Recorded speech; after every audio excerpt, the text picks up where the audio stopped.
Today's NFL Daily is made possible by Manscaped. I'll tell you all about them and their elite men's grooming tools later on in today's show. But do make note, you can get 20% off and free shipping when you use promo code CHAT, C-H-A-T, over at manscaped.com/chat. If you guys are excited for NFL free agency, which I think all of you should be, then type me in the comment section. Let's flood it and show who's hyped for the start of NFL free agency in less than 1 week. Let's go to the latest on Kirk Cousins to begin today's show. Mike Florio of Pro Football Talk reporting that the indications are that Kirk Cousins is considering moving his family to Atlanta. Now, Cousins has been heavily linked to the Falcons for a good portion of this offseason. His play style fits the ideal play style of new offense coordinator Zach Robinson. After all, they both come from the Rams tree, Kevin O'Connell in Minnesota, Robinson in L.A. And this Falcons roster overall is in pretty good shape to win now. And adding a veteran like Cousins, despite the very valid fears of the Achilles tear, makes sense for a team that maybe doesn't want to try to have the young quarterback with the rest of the roster in place. Here's what Florio reports. We can't get into specifics for now, but we're getting very credible indications that Cousins is seriously considering moving his family to Atlanta, which would mean, obviously, he'd be signing with the Falcons. The Falcons have always been the top alternative to the Vikings for Cousins, who becomes an unrestricted free agent next Wednesday. And for good reason. His wife, Julie, grew up in Alpharetta, I think that's how you pronounce it. Maybe a harder P, I'm not sure. In Georgia, her parents still live there. Look, I think this makes sense for both parties involved. Cousins has always shown he will take the largest contract, which of course is how most players tend to operate in free agency. And you can even argue, you take the rosters minus the quarterback, the Falcons might be in better shape than Minnesota is. And that Falcons team in an NFC South that I believe to be extremely gettable can make some noise, or at least be a playoff team. And if you're a playoff team in most spots, your head coach has much more job security than the last guy ended up having. Cousins, had he not gotten hurt this year, only played in about half the season, we would have been talking about him in the MVP conversation. There is a very real chance he might have taken the spot of Dak Prescott as the second place MVP getter. Like that's how good, or even on the second team all-pro team, like that's how good Cousins had been on an admittedly not very good Vikings team. He was better than he had been the past 3 seasons. So I get it from the Falcons' standpoint. The other angle here is this. Losing Kirk Cousins would be a significant blow to Minnesota. I think there is some good job stability between Kwesi and Kevin O'Connell.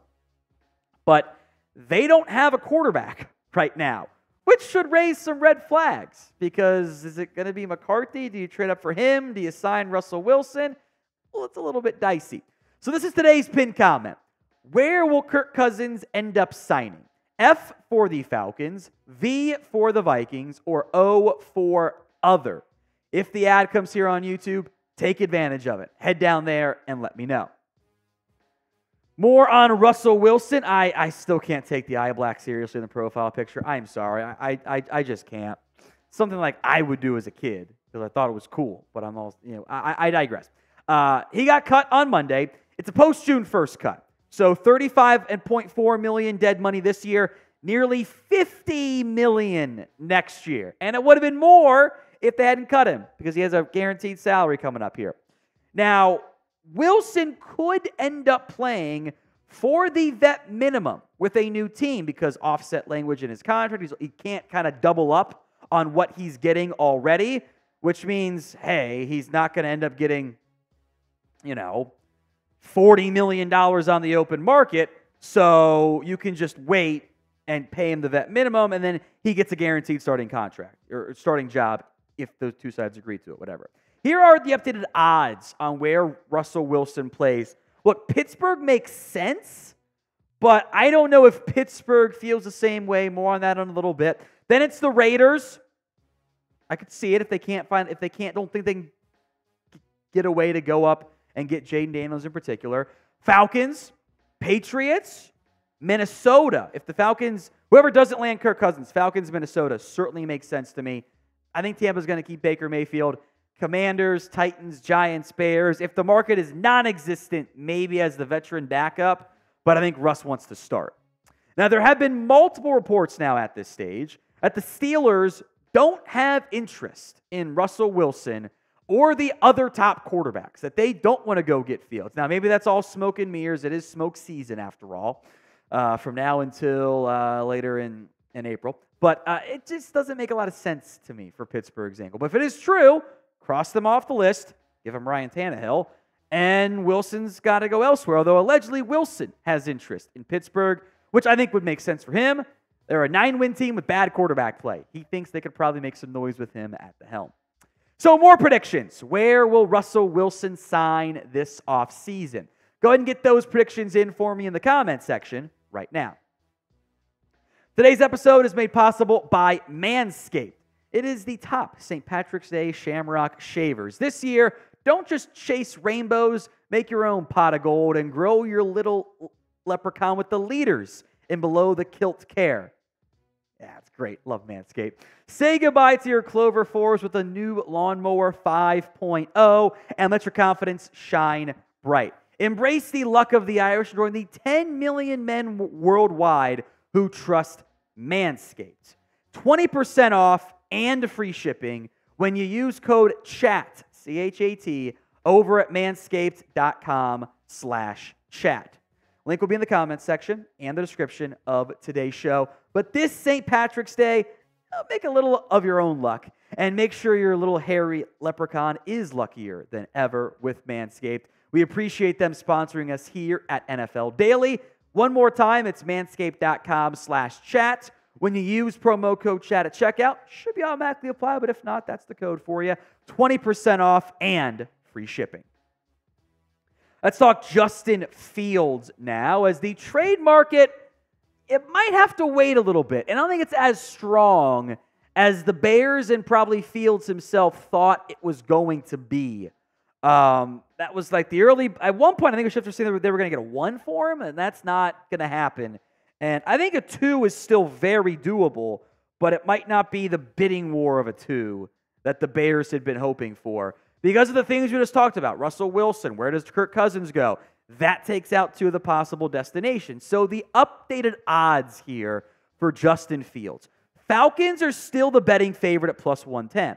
But if they get Kirk Cousins, cross them off the list. I think Fields is a much better quarterback than Kenny Pickett. If the reports of Pittsburgh not having interest are true and not them trying to not bid against themselves for a quarterback, then that takes them off the list. Every indication coming out of the Combine was that the Bears are going to take a quarterback, almost certainly Caleb Williams at number 1. So cross with. Listen, by the way, if the answer is we're not getting great value for Fields back, that's a good sign that, yeah, you definitely have to take the quarterback. Not, oh, we should keep him means no, you should trade him and get whatever you can. Minnesota is intriguing, but are they going to go after a division rival with the Bears, trade him there? If no one else wants him, maybe. Raiders, if you are okay with Getsy still as the helm, that makes sense. But that's kind of dangerous to me. Maybe Denver is a dark horse. I don't know if it's a great fit in the Sean Payton scheme. I'd love to see him in New York. I think he's better than Daniel Jones. Do the Giants feel that way? And would the Patriots go quarterback at 3 or take Fields and trade down? That, I think at plus 1,600, that's the value for Fields. His numbers are still inconsistent, but he is a dynamic dual threat. He can run, he has the arm, but the old timing-based offense thing wasn't always the most successful for him. It depends on the spot. I think he is a starting caliber quarterback. It's a matter of, is the team fit correct enough? And how much other bidding wars are going on against him? If teams want to be silly and stick with their worst quarterback, Giants, Pittsburgh, suddenly things get a little bit thinner for Fields. So prediction time. Who will end up trading for Justin Fields? Go ahead and sound off for me in the comment section of today's video. Finally, some news here. Franchise tag candidates franchise tag have been applied. The candidates are now official. Michael Pittman was the last guy kind of at the buzzer. $21.82 million owed this year, barring a long-term extension. The extension deadline is after the draft, by the way. Kyle Duggar, note here, was actually transition tagged. That gives the Patriots the right of first refusal on a deal.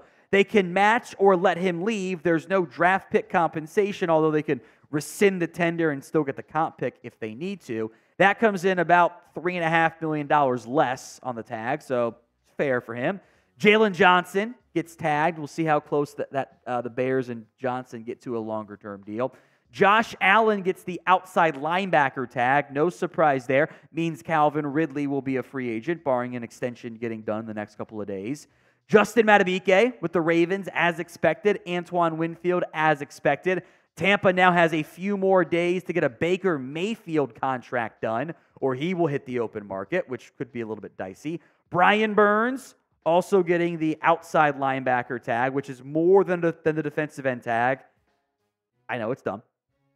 L'Jarius Sneed tagged. Trade is a possibility there. And T. Higgins, who got kind of announced pretty early on the tag, which was raised some eyebrows, let's put it that way, also gets tagged for $21.8 million.